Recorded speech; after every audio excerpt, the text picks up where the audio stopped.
missing real quick. And this was Michelle Bernstein Schultz. I featured her once before.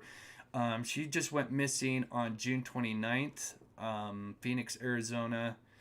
Her boyfriend reported her missing the next day. All of her belongings, including her car and dog, were left behind.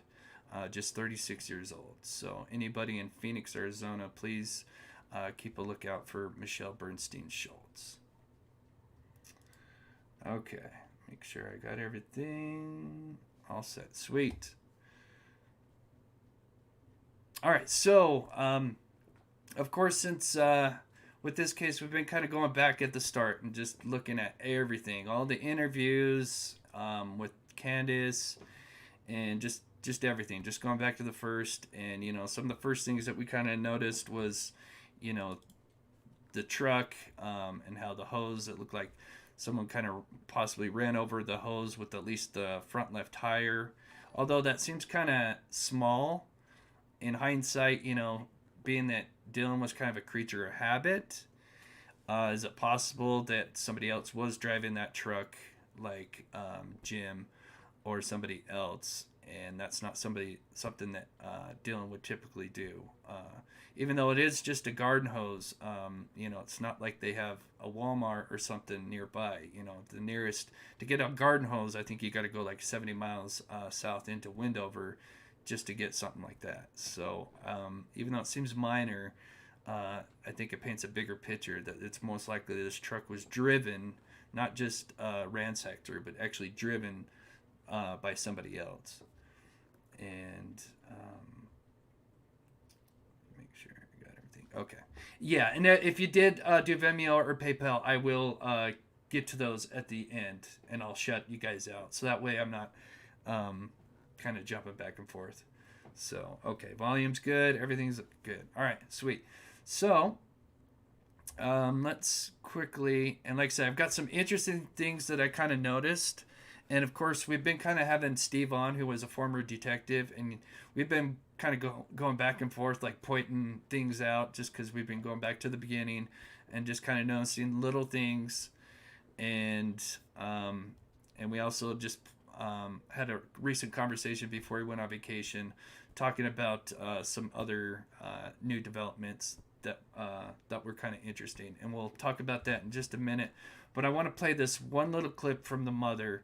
I think this speaks volumes, so let me play that for you guys right now. And that's Let me skip it to garbage. Sorry, don't tell What me they're that. It's so weird that it doesn't tell me the. Dylan. Okay, just go back a little bit more. will not. Okay, so this is a conversation with, I believe, Duty Ron. I kind of took some snippets back and forth, but I believe this is Duty Ron and Candace. This was done about a week ago, and she just kind of wanted to, go over the facts, because there's a lot of been things that are, like the key fob. Supposedly it was found and then it wasn't found, and so she kind of wanted to address the things, the rumors basically, and she kind of just wanted to set the record straight. And so this is with her and Duty Ron, but okay, is that better? Okay, there, I'll leave it like that. Okay, cool. All right, that should be good. It says I'm in the red now, so hopefully you guys can hear me all right. I will look into this afterwards. It's kind of weird. Usually these mics are very sensitive, so is that should be really good. All right, volume's good, right, guys? Okay, I think I just must have turned down the gain a little bit, but that should be great. Okay, so here's just this one little piece of interview that I found that was kind of interesting. Okay, cool. Sorry, guys. Like I said, new setup. I've been trying to get everything going here.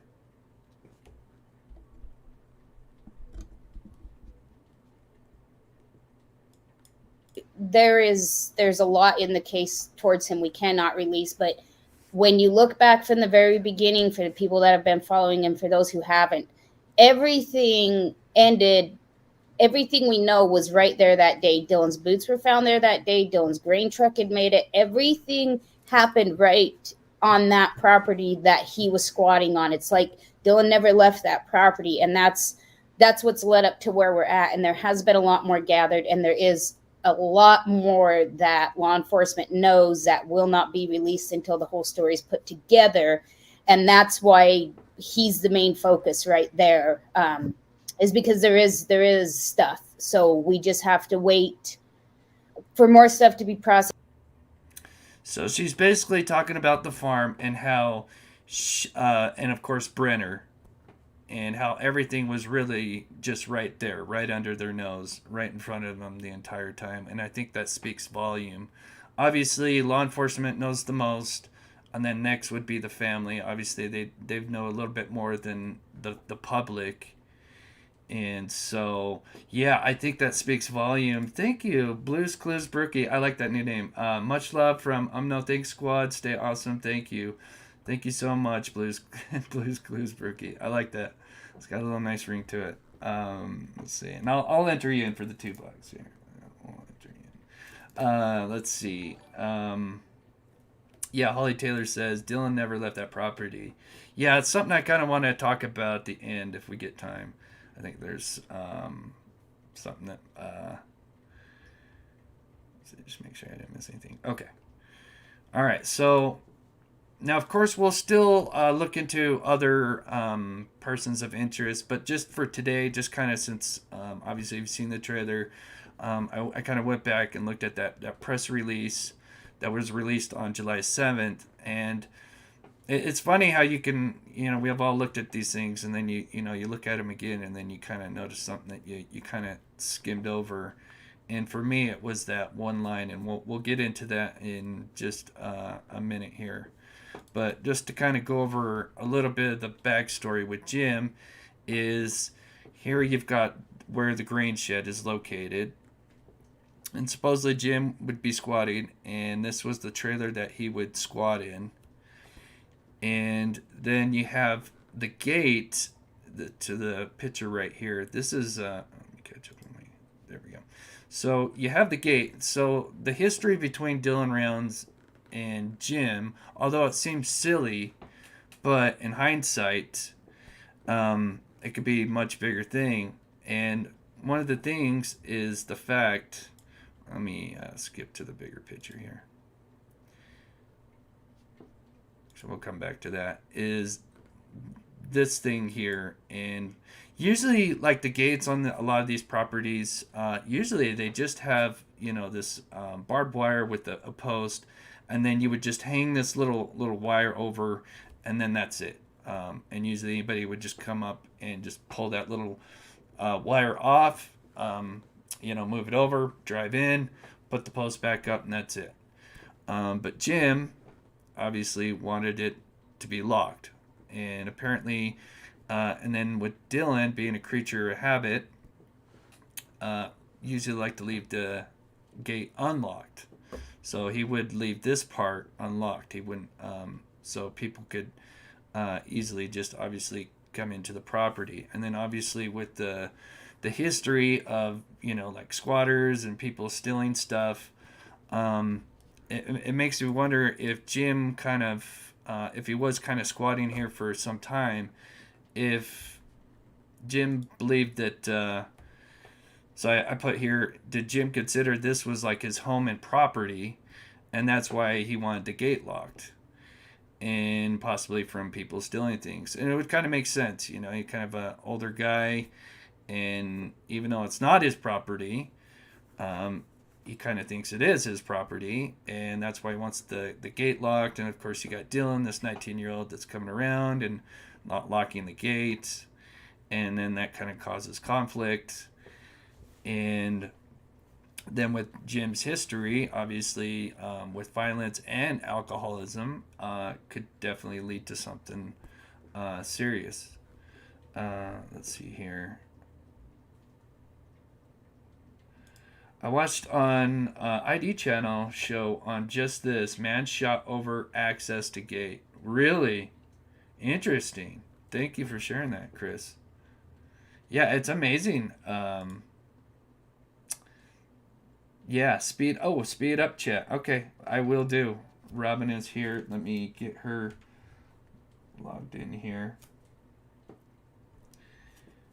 And I will. Thank you so much, Robin. And I will speed up the chat.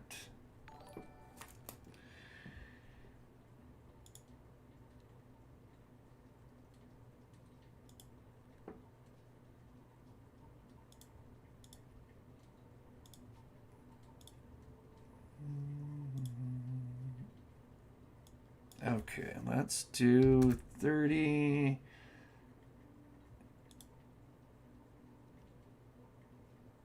Okay. All right, is that okay, hopefully that's better. It was at 5. Did you want me to? Yeah, it is kind of going. Yeah, there we go. It was kind of going fast. All right. Let's see. Hopefully that's better. Okay. So let me get that away. Okay, and then we'll circle back around to what I found. So obviously we kind of went back to looking at the farm, and being that Dylan was a creature of habit, one of the things that he never did was he never locked his truck. Of course, they found the truck locked, and the key fob was missing. There have been mixed reports, but the mother has came out and said that the only key fob that's been found, or that they had, was that the one that they brought from Idaho. It was a secondary key fob, and they brought that from Idaho. And of course, unfortunately, they already busted it out the back window. Um, but with his truck, which was a 2015 Ford F-150, didn't really need a key. It's just a push start. And this is the key fob for those that may not know, right here. And basically, you can use either the the button there, or you can actually start the truck using just the key fob itself.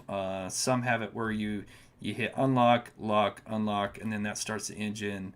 And I'm assuming something similar to turn the engine off. And basically, I can't remember the range on it, but it's like 50 feet or something like that, give or take. And if the key fob is not in the truck or on the person that's driving, someone could start the truck if the key fob was sitting in the trailer. But as soon as they got, like, say 20, 30, 50 feet, I'm not sure how far it is, but the truck would just die. And actually, Dylan would actually tell this to people like Kurt Wadsworth, that he's not worried about his truck being stolen. That's why he left it unlocked, is usually he had the key fob on him or in his trailer, and obviously they wouldn't be able to get very far with the truck. But if that's missing, then I think that's huge. And then just to recap, Dylan Round's seat was pulled forward. The gear was set to 4 low. There was no tire tracks, but we kind of talked about that in the last live. And then, of course, it was recently power washed, and we're not sure if it was Dylan or, it could have been both, actually. It could have been Dylan pressure washed it once, and then whoever had his truck last. And one of my last lives, which sadly not a lot of people attended to because I messed up, but I noticed that you can actually see where there's ruts going along, and this is probably caused by the pressure washer where the water was actually coming out of. Oh, thanks, Tom. Let's see, Tom. Okay, love your channel, best channel out there, very informative. Everyone has awesome attitude. I know, I love this. Chat is still slow. Oh, it's slow?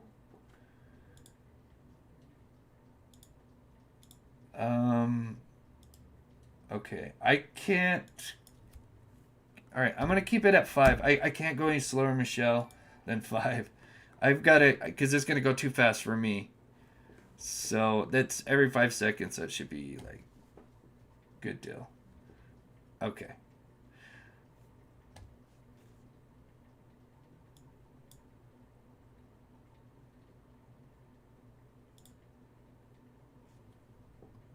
It says, if Jim was squatting next to the grain shed and he was responsible for what happened to Dylan, then why in the world why He leave Dylan's boots near his trailer. That's a good question, Dell. That's a great question. And the other thing is, why in the heck would he be squatting on the property? I agree. It doesn't. I don't know. Maybe he was cocky. But we'll get into a little bit more of that here in just a minute. Um, but yeah, it's a legit question. It is. Um, but so yeah, for those that may have missed my last live, which I did mess up severely because I'm just still trying to figure out this stuff. But you can see where the grooves were, where the water actually came out of the back of the truck, and then if he had the tailgate, you could actually see where the second groove was, where the water would have spilt out, which I think was interesting. And we'll talk about that in a little bit. But um, the other thing that people had noticed is this fuel line. So what was in the back of Dylan's truck was a fuel tank, and I believe it's electrical fuel tank. But that's so you put fuel in it, and then obviously with all the the backhoe and tractors, he could use that. He drives his truck up to it, and then he obviously fills up the equipment using this fuel tank here. So that's what's in the back of this truck. Now, what's interesting about this picture is you'll notice that this line is hanging off down here, which you don't see in this picture here. And me and Steve were talking about that. We're like, okay, which one came first? Was it the chicken or the egg? Because that's pretty important. But after doing some research, this picture here is actually after where whoever's in this truck is taking a picture. This is after they broke out the window. You can actually see the window has been broken out and everything here. And the mother even says in an interview that they actually drained the fuel out for whatever reason. I don't know why they did that, but they did end up draining what was in the fuel tank. So, but this picture was clearly taken days, week after the first time they showed up, where they walked around the truck, which is this photo here that's kind of overlapped the second one. So, and then the mother said that this area sits up on a hill, and kind of said that you could actually pressure wash some of the tracks away, which I think is very important. So, looking at this, you got his trailer here. He had two trailers, but one was like storage. So I think this one's like the storage trailer, and then this one is the one that he would use when he was on his farm. And then this area, the circle I have, is where it's kind of like a hill. And then she said that when you would pressure wash, the water would actually kind of run off and would actually just cover up the tracks. So it wouldn't even be hard.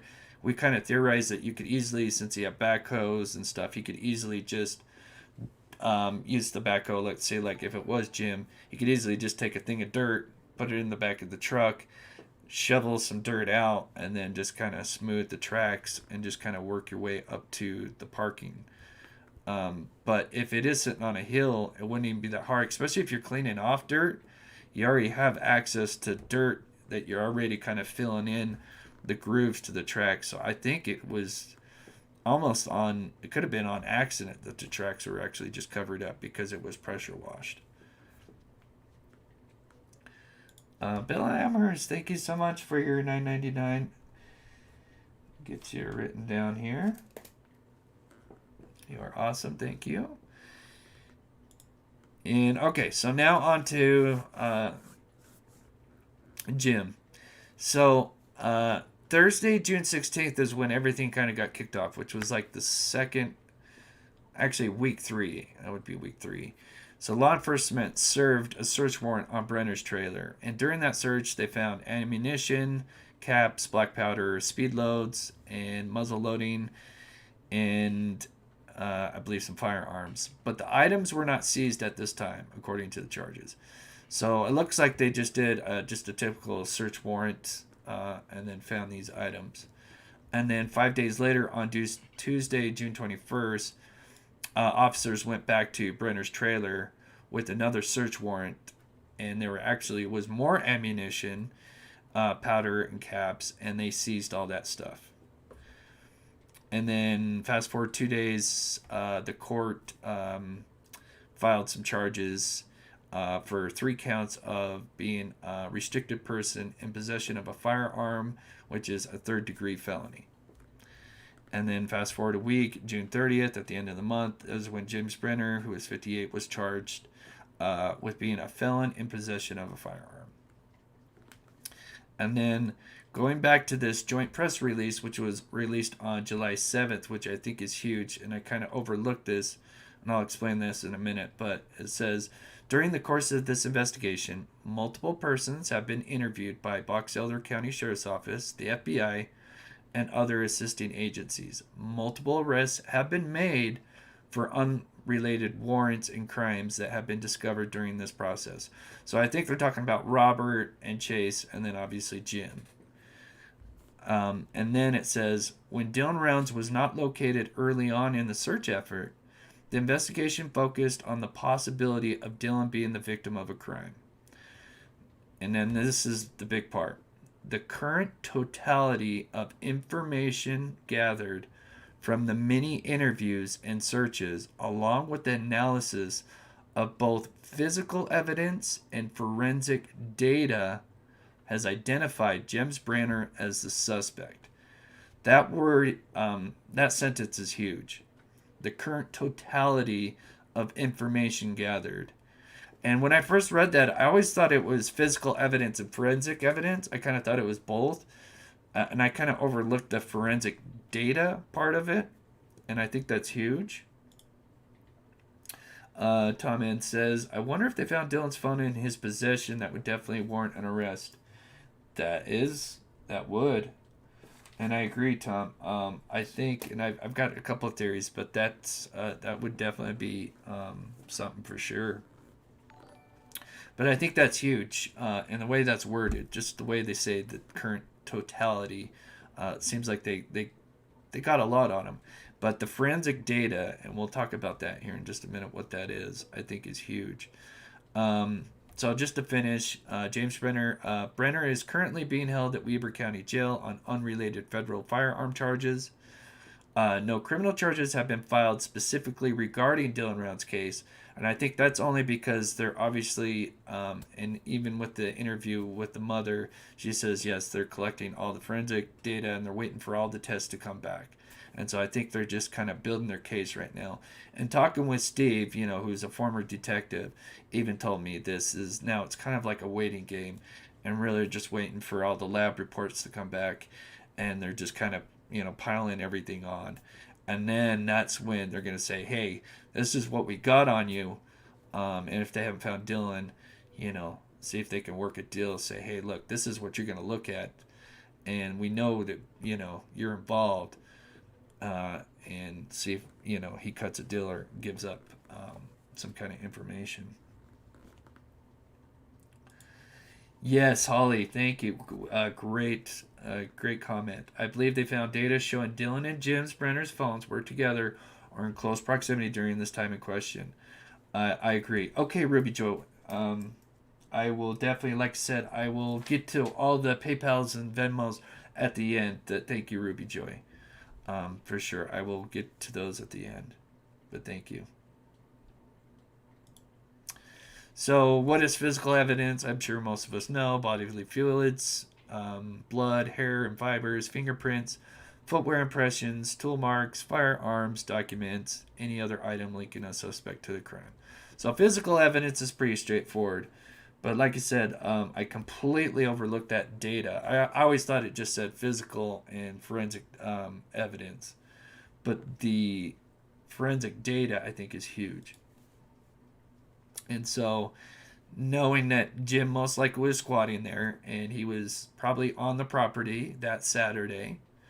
And of course, if I think that, being kind of his age and him being there, I think he's kind of felt like that, this is kind of like his property. I mean, if he's fighting over a stupid gate lock, it sounds like he's kind of, been a little possessive, and it's almost like this is his home, and it's like you're leaving the door unlocked when, you come in and not locking on your way out, on your way in or whatever.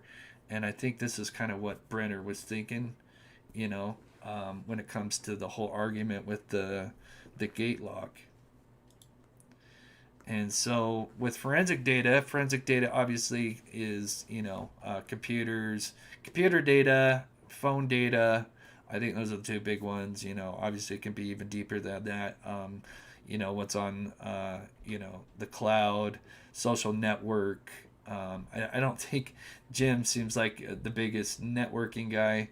So I think it really boils down to PC and phone. And out of those two, I'm pretty sure he had a phone. And so I think out of the cell phone and PC route, I'm assuming he probably had a phone. Obviously, when Dylan needed help, or the mother stated that when they had projects, that he would call Jim or Don. So I'm pretty sure Jim had a phone. I mean, everybody has a phone, so I'm pretty sure Jim had a phone, and this is kind of confirming this with the forensic data. And then, so, of course, I just kind of talked about that. What kind of forensic data do they have on Jim? It would most likely be a cell phone and or PC. And then we kind of talked about this at the very beginning, way back when, geofencing. And geofencing is basically where they look at people's GPS basically on their phones and where they were at during that time. And obviously, in the middle of desert, it wouldn't be that hard to, do geofencing and figure out, because there wouldn't be that many people out there. So I think they could figure out and exclude people just by looking up where they were pinging at that time. And it makes me wonder if this is what they found with the forensic data, is that they noticed that Dylan's phone and James' phone were pinging in the same area. So basically, their circles were connected, and I think that's a great possibility. Just looking at comments here. Tom Man says, it seems like all cases come down to DNA or self-confession these days. Yeah. Yeah, I think they're building a big case to say, hey, look, this is what you're going to be looking at. This is all the evidence we got, if you give us, his location, we cut a deal or something. And that's kind of like I said, that's something that Steve from True Crime Web, we kind of talked about that a lot, is that it's kind of like a waiting game now, and that they're just kind of building, a rap sheet for him. Thank you so much, Deborah. Oh, give me 1 second here. Thank you so much for the $9.99, Deborah Lee. Okay. So this is interesting. This is something else that we found out recently with the interview with Duty Ron with the mother, which I thought was very interesting, because there's been a lot of talk about this so-called last cell phone ping.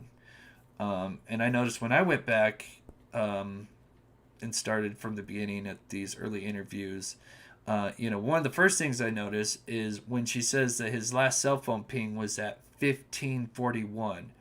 She said 1541, which is military time. And obviously military time is used by postmen, law enforcement, firefighters, government and stuff like that. So the fact that she phrased it 1541, not 341, which that 1541 is 341. But I thought that was interesting that she said that, and that's in the Heavy D Sparks video. And I thought that was interesting that she did use the 1541. And then there was a lot of talk that there was supposedly a phone call that Dylan made possibly on that Saturday to the property owner. But in this recent interview with the mother, kind of, laying out, the facts and kind of clearing up some of the rumors, She says that there was no phone calls since that phone call at 6:51 a.m. that Saturday morning. So there was no other phone calls after the 6:51 on Saturday. And that this cell phone ping that they got was actually from his one of his apps. So it wasn't a phone call that this ping came from. It was actually one of his apps that was on, and they were able to retrieve a ping from. So I think that's very important. Very important.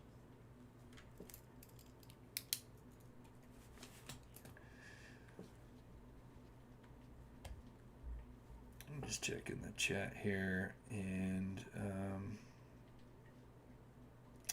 nurses we use, yeah.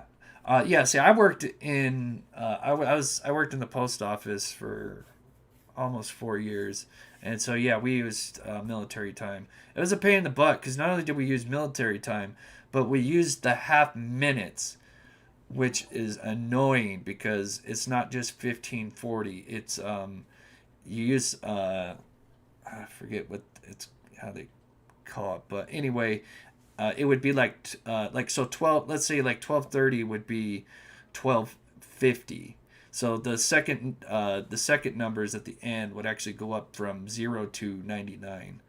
It was really strange. So there was actually half minutes. It was really weird. Thank you, Darlene, so much for the $10 donation. Okay, got you in here.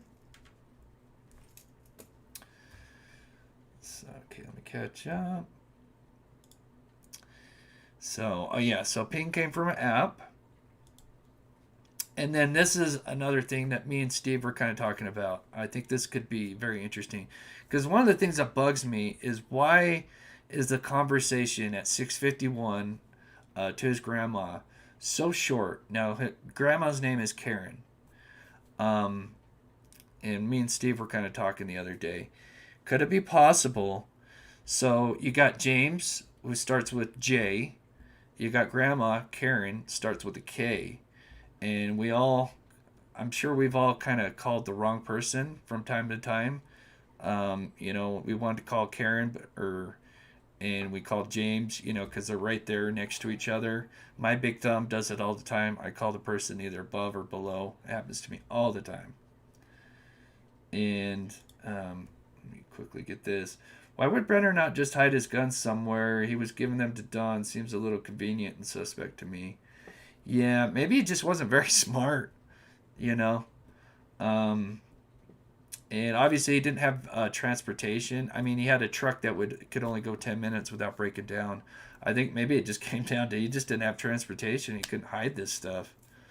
But thank you so much, Tom.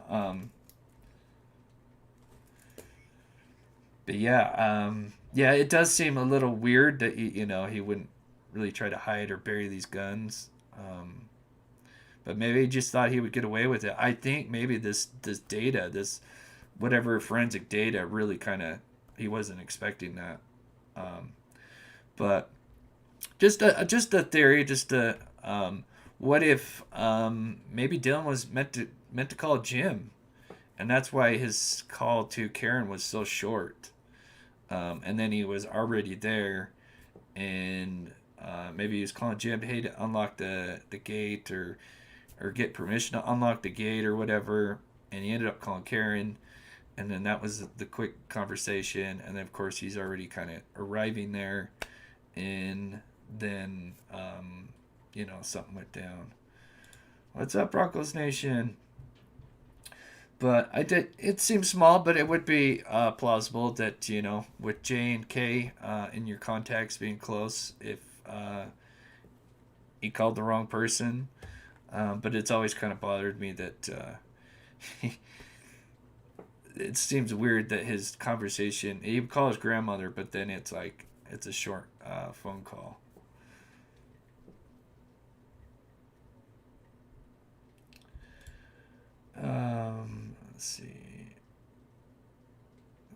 Let's see. There are so many players, suspects with conflicting stories. It doesn't help that law enforcement is giving us regular updates. I understand that they have no obligation to do so. Yeah, And like I said, from what I've been saying and talking, like I said, former law enforcement Steve, he says what it looks like to him is it's really just now they're just waiting for all this forensic stuff and lab tests to come back.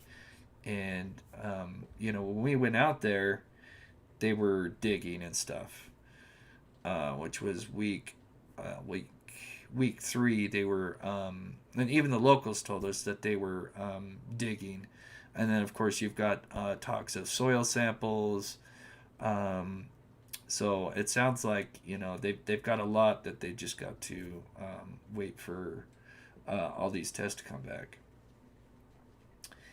Yeah, now that does seem a little odd, Dick Buds, but keep in mind that even though he's 19, he's like an older, he's like a 30-year-old, and that's normal for him. He would usually get up early. That's just usual time that he gets up and starts working. So the time isn't really. I know for us kids that would be kind of we'd be sleeping in on it, especially on a Saturday. But for him, he's ahead of his ages, so he's just work work work. So I think that's not too out of the ordinary for him. Um, but yeah, I think it's a little odd that the conversation is like, "Oh, hey, Grandma, yeah, I gotta get the grain shed in. Gotta go. It's raining." It's kind of weird that the call would be short. And like I said, me and Steve were talking about it. It could be possible he called the wrong person. Maybe he meant to call Jim. Um, let's see. What's up, Rocky K9? Hello, Chris Mods in chat. Hope I haven't missed much. A little bit. There's always a replay crew. Glad to have you. And so, let's see. There's one other thing I wanted to look at. So just to recap for those that are just coming in. So one of the things, and I think the biggest thing is, see if I can find it here, is in this report and of the joint press release. And it says, the current totality of information gathered from the many interviews and searches, along with the analysis of both physical evidence and forensic data, has identified James Brenner as a suspect. And one of the things that I was telling people is that I overlooked this forensic data, which I think is huge. And we just kind of recapped that that it was most likely that Jim had a cell phone, and it's a possibility that they could have done geofencing or something like it, and noticed that Jim's phone and Dylan's phone were pinging, in the same kind of vicinity during the time of, Saturday or Saturday afternoon, and it's a good possibility that he is the one responsible, and that now they're just building this case, and then with the whole, going back here real quick. The whole thing with the gate, although it seemed small at the time, I was telling people it probably feels like to Jim that this is kind of like, even though he's squatting, that it's like this is his property, and why else would you get so mad at the gate being locked? That's the biggest thing, is it's like, why are you getting mad for the gate not being locked, even if it's not your property? So I feel like he's kind of like claimed this property in a way. And then you've with the supposed people that come on and steal things. You have the militia group because of that.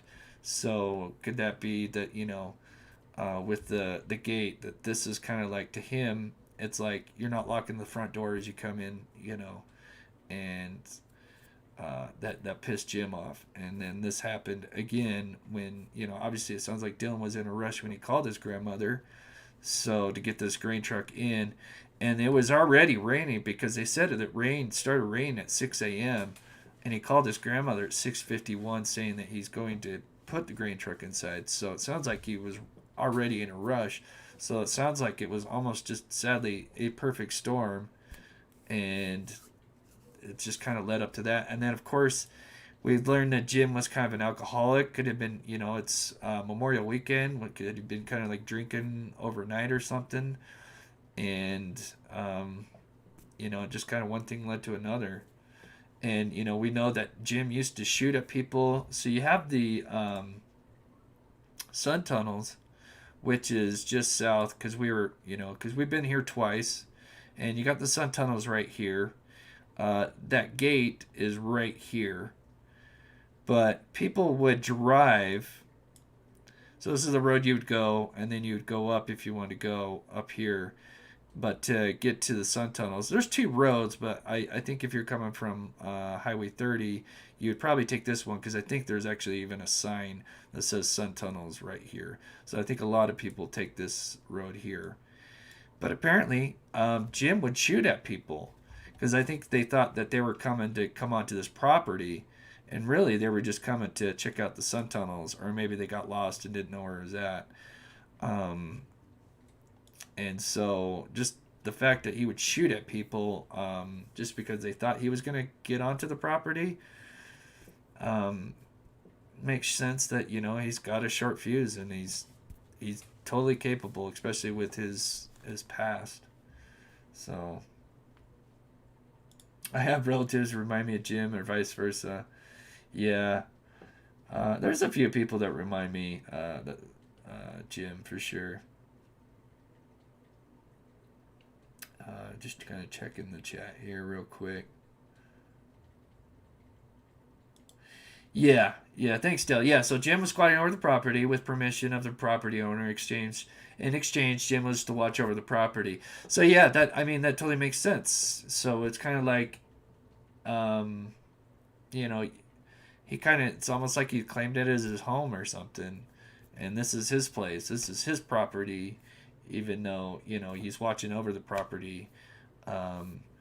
And kind of took that job too seriously, and now he's kind of got comfortable, and this is something that would seem stupid, to have the gate locked. Obviously could have set him off. So and of course we're going to look into other people as well, but just like I said, for today, I thought we'd take a little deeper dive into Jim, and just all the aspects and what they could have, especially with the forensic data. I think that's huge.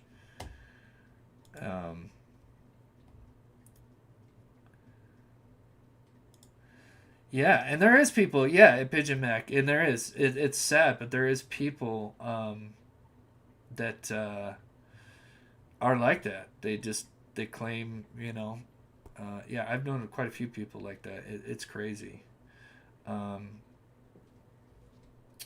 Yeah, so it's not a total break, but it's just something we overlooked. And the biggest thing is the forensic data, and like I said, that really leads down to two things: is cell phone or PC. And I don't think Jim's really a PC or social media guy. I'm sure he probably may have a computer, but I really think that comes down to cell phone data, and was his cell phone pinging around Dylan's phone, and I think that's probably got to be what it is to some degree.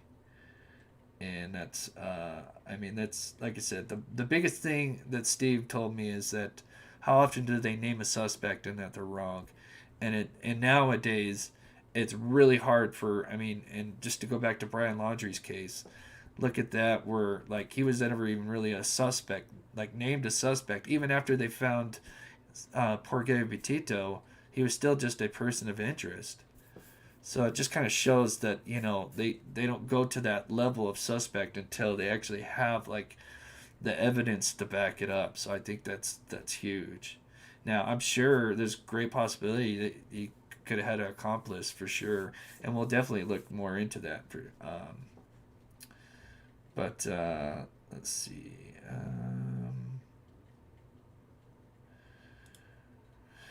Oh, are you talking about the press release here? Is that what you're talking about? This is so this is a press release. You can find it on the Dylan Rounds Facebook page. But where it says it right here, the current totality of information gathered from the many interviews and searches along with the analysis of both physical evidence and forensic data, that's the big one, has identified James Brenner as a suspect. And like I said, that's big. But so let's see, what time is it? So we started. So it's been 1 hour. So let's play a little bit of the interview while I catch up on, and I'm going to start entering people's names in on the wheel. So if you just got here, we are doing a thing. Let me just do this one more time. So I thought we'd try something, and I'm going to kind of evolve it a little bit as well. But for donations, I thought it'd be kind of fun. For every $5, or if it's $4.99, you can enter your name, and at the end, we're going to spin the wheel, and whoever wins can pick out merch with like a $20-$25 limit. I usually let somebody pick, what they want out. And so you can do it through YouTube, PayPal, Cash App, or Venmo. So for those that are kind of just arriving. So every $5, I'll put your name in multiple times. So I'm going to play just a little bit of this interview, which is also, it's got some of my and that's what unseen footage that I played. But this is with Candace Cooley. This was probably a week ago, maybe 6 or 7 days ago, with Candace Cooley and Dee Ron. And it's basically her just kind of laying out the facts, because there's been a lot of stuff that have, a lot of rumors out there, and she's kind of addressing some of those. Or on that property that he was squatting on. It's like Dylan never left that property, and that's what's led up to where we're at. Thank you so much, Hotspot. You're awesome. Okay, I'm going to start entering the names in real quick here. And there has been a lot more gathered, and there is a lot more that law enforcement knows that will not be released until the whole story is put together. And that's why he's the main focus right there, is because there is stuff. So we just have to wait for more stuff to be processed. Thank you so much, Aline. And thank you for all the time and work you've given to the missing. Yes. Yeah, we went out there 4 times looking for him. And also, I am going to be doing an After Dark special tonight, basically kind of break it down. So one of the things that I haven't talked to you about is, and of course I can't share it on public, but I can share it on like a members only video, because it's not a big deal, because it's not public. But just wait for everything to be put together, and then hopefully is what Steve told me the biggest reason, and it didn't even take him at all to think about it. The second I told him, what's the reason? Why do they not want people going out there? And it didn't take him a second to hesitate to tell me. Obviously he had to tell me off air, but he knew it right away. What is the most likely possibility of why they don't want people out there looking? So for the members, I will share that in my After Dark special tonight, which I'll kind of share some more. So for the members, there'll be a members only video tonight. So I'm excited to talk about that. And thank you so much, Mickey D, for the $5. Mickey D, I like that. For your $5, you're so awesome. Thank you. So, okay, so I'm going to quickly just catch up here, and I'm going to play this interview and get these names put in. We will get some answers. And let me ask you, Candace, it was said early on in this in your son's case that that James Brenner was wearing Dylan's hat. Is there any truth to that? Well, so it's the same exact hat Dylan had. Was it his hat, though? I don't know. They've got it in for DNA testing. I can't tell you that. It's being tested. So that's what I know. Oh, okay. Okay. Whether or not they've gotten that back, I would think so, but I don't know how long it takes. But they have not. There's a lot that they have not told us also that we know is being done, and whether or not it's come back, and they just don't want to tell us. I'll say this: if it did come back, you won't know about it, and nobody will know about it. They're going to keep that in their case file, because that could be used against them in a prosecution. And if they divulge that information publicly, it's a no good. It's no good. So Right. there are people that are speaking about it. There are people that are speculating about it. They could speculate and speak about it all they want. Correct. I asked you that because I know that you are smart enough that you would not tell me if, in fact, they said something to you that, yeah, it positively came back with Dylan's DNA on it. And I'll say it publicly now. If they come back and tell you that, which I don't think they will, but if they do, please don't say it. Right. Don't put it out there. What about Dylan's gun? I want to put all this crap to bed. The gun, was that found? His cell phone? Can we talk about that? Yeah. Thank you so much, Ruby Joy, for the $4.99. I'm putting everybody's names in right now. Thank you so much. So this is some of the drone footage where we're kind of near Park Valley, a little bit more Rosetta, I believe, in this particular area. And then, of course, this is Duty Ron. So there's confusion on the gun and the key fob. So we found his shotgun, and Grandma and Grandpa, Larry and Karen, brought an extra key fob. So we located a key fob, but it was brought from Rigby, Idaho. His shotgun was in Rigby, Idaho. The pistol and the other key fob wasn't recovered. So that's where it blew up into this. Well, yeah, they found the gun and the key fob. We found a gun, and we got a key fob to his pickup. Okay, gotcha. So that's where that is. His cell phone has not been found. A cousin of mine got another Verizon phone and cloned his phone just to look at it. So then Dylan's phone went back online for a minute, and people that were friends with him on Facebook and TikTok, it just started freaking out. So that was not Dylan's phone. That was still before we were getting help from law enforcement. So we were trying to get any information in any way that we could to help us track down Dylan. Thank you so much. Right. So yeah, because this is about your son and finding out what's happening to him. So the cell phone, we'll put that to rest. That was you guys cloning the phone. Was that done in conjunction with law enforcement, or you guys did that on your own? No, my cousins did that. We were still at the point where we just weren't receiving anything from law enforcement. They would still. And about when was that you guys did that? Early on, first week? Yeah, it was that first week. It was in the first 7 days or so, I believe. Okay. All right. Yeah. I mean, I would have done probably the same thing if I didn't have any background in law enforcement. I would have done the same thing. But you reported that you did that to law enforcement, right? Whatever the findings were inside that phone during that cloning, and if it was an iPhone, then you're getting it out of the cloud. If it's an Android, you're getting it from whatever Google, Google storage or whatever. Thank you so much, Woodward Stone. Thank you for the updates. You're welcome. It's my pleasure. And I've got something I'm going to tell you guys at the very end here, just before we spin it. Google Drive and things of that nature. So yeah, you're not trying to, you're not trying to impede an investigation. You're trying to help, if anything. Yeah, we're just trying to find we were hoping if we turn the phone back on, there might be some text messages to somebody, I mean, anything that we could gather.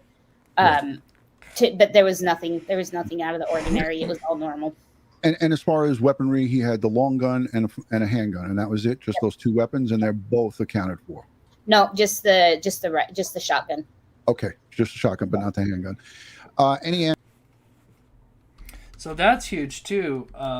So there is still a gun missing. I think that's pretty big.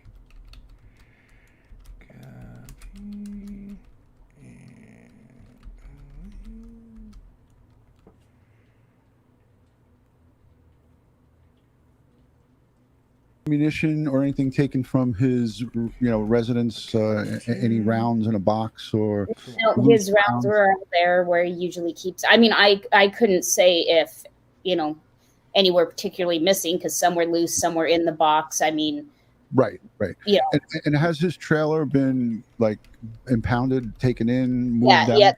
They took his campers on June 18th finally. So he had one that was just kind of storage, and the other one that was right. I have I knew of that. I just want you to. I know. I want you to put that out there. Yeah. All right. So we talked about Kurt Wadsworth, Chase Venstra, James Brenner. James Brenner is still in custody. Chase Venstra is still in custody. Kurt Wadsworth, we know he's out there jabber-jawing with everybody and talking it up, yucking it up, Real Housewives style. Okay, so I just got everybody's names in there. I apologize. This is something new, and I thought it'd be a lot of fun to do.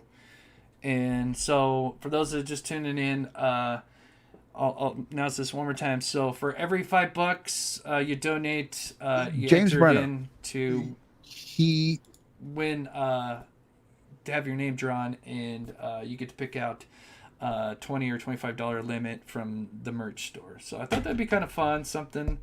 So, yeah, this is something we're not gonna do every time. Mickey's, yeah, and I just for a Saturday, I thought it'd be kind of fun. And I really just tried to do it at the very end. I thought we did it pretty good. But yeah, missing pistol, I think that's huge, honestly. Because we thought, like I said, that's been the problem is all these interviews is that we hear like, oh, the key fob is found. The only thing that's missing is Dylan in his wallet. We even heard like the cell phone was found, but none of that seems to be from what the mother says that you still got the gun missing. The key fob, they just brought an extra one from Idaho, so the key fob's still missing. I think even with the key fob missing, I think is huge because that really solidifies that someone most likely took the truck and drove it. And I think I remember back in the another thing that was early, and I'm going to try to find this interview, is the mother when they were kind of first looking at suspects and they're with the seat being pulled forward, she said, oh well, I know that there's a person that's kind of short, the big kind of on our person of interest list. I don't think she ever mentioned the name, but it makes me wonder if Jim knew that person, and if Jim is the one that did this. Jim was trying to kind of set up somebody, because since it's a 4-door, it doesn't really make sense to have the seat pulled forward. If you're if it was just a cab, and you just had the 2 doors, it makes sense, that maybe they're just trying to search the truck. And I guess you could still be looking under the seat, but with the thing being a 4-low, I think it all says that somebody else was driving this, and it seems like they were trying to point it at somebody else, throw somebody else under the bus. So I think I got everybody entered in. And yes, Raina, I'm going to quickly jump back over, just make sure. And like I said, we're not doing this every day, but I thought this would be just something kind of fun to do. And Raina, can you tell me how much you donated? I don't see it, but I'll put you in there. And we'll do 2 runs. Okay, cool. All right, you did $5. All right, cool. All right, yeah, I thought it'd just for a weekend have something kind of fun. So, but yeah. So the other thing I wanted to say is that I'm gonna get a vehicle, and hopefully, I don't know what's because obviously the second time we went out there, I had a limit, so it's not to blame the trip going out there. I think my car was going to just break down either way. So I think, can't really use it as an excuse or a crutch that, oh, my car broke down helping find Dylan. It sounds like it was just going to break down anyway, So, but yeah, hopefully that's kind of the 2 obstacles is I need to get a vehicle before we can go back out there and search. But like I said, I'm going to tell you guys in a members only video why we're kind of waiting, and obviously for the members you'll kind of understand. I wish I could share, but it's just not something you can share with the public because the wrong people could hear it.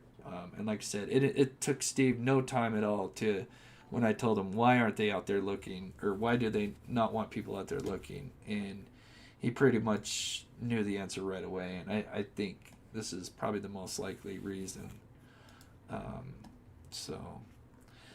But yeah, it is. It is tough on cars. Yeah. So thanks, guys. You guys, I put way too much money into it, sadly. So